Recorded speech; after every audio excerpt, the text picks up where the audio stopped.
एक रेखा x Y है, दूसरा एम एन है। कहां प्रतिच्छेद हो रहा है? बिंदु ओ पर क्या हो रहा है? प्रतिच्छेद हो रहा है, प्रतिच्छेद करती है। और कौन?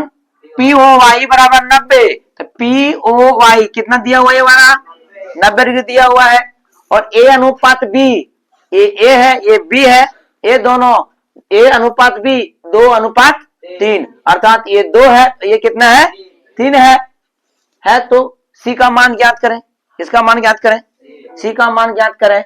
तो ये दोनों पी ओ वाई 90 है, तो ये सीधी रेखा है ना, रेखा है। जब बोला गया एक्स वाई क्या है? रेखा है। तो ये इसके ऊपर जो बना है रेखिक यूं बने लगेगा नहीं लगेगा? कि अब ये 90 है तो ये और बी मिला के कितना होगा? 90 होगा। तो हम लोग जान रहे हैं 2 और 3 है, ये है 2, बी है 3, क्योंकि ये अनुपात बी 2:3, तो ये कितना हुआ? 2, अभी कितना हुआ? 3, और ये प्लस बी बराबर कितना होगा?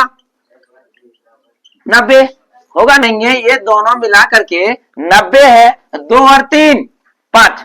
तो 90 को क्या करेंगे?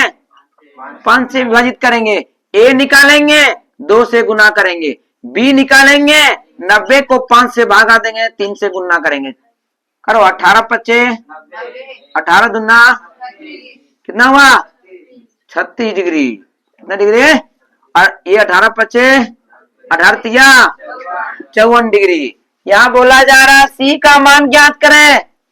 बोलो, एम ओ एन एक रेखा है, एम एन रेखा है कि नहीं? ये दोनों कोण कितना होगा? 180 हो कि नहीं होगा? तब ये निकल गया है बी, बी कितना निकला है? 54 डिग्री। बी कितना निकला है? कितना निकला है? 54। इसमें लिखते हैं 54 डिग्री। तो ये कितना होगा? जब एम ओ एन एक रेखा है तो ये दोनों कोण का योग कितना होगा?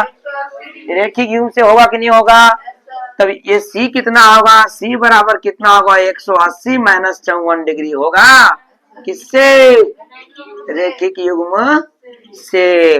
घटा दो, 10 में 4 गया 6, 17 में 5 गया 12, 126 डिग्री आंसर सी निकल गया, है ना।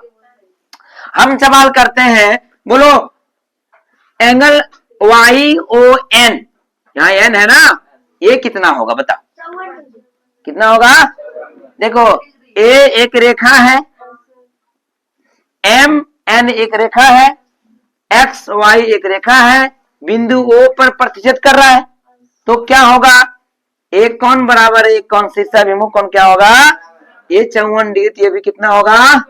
झमेला खत्म, कोई दिक्कत? दूसरा बात, भूल गया तुम नहीं जान रहा है शीर्षाभिमुख कोण बराबर होता है। तब ये एक रेखा है तो ये दोनों को मिला कितना होता है? जब एक्स वाई एक रेखा है तो ये दोनों कोण कितना होगा? 126 डिग्री ये है, ये कितना निकलेगा? तब क्या करेगा? तो 180 में 126 घटा दो। क्या करेंगे? 180 डिग्री में 126 घटा दो, कितना बचेगा? हुआ, बन जाएगा ना।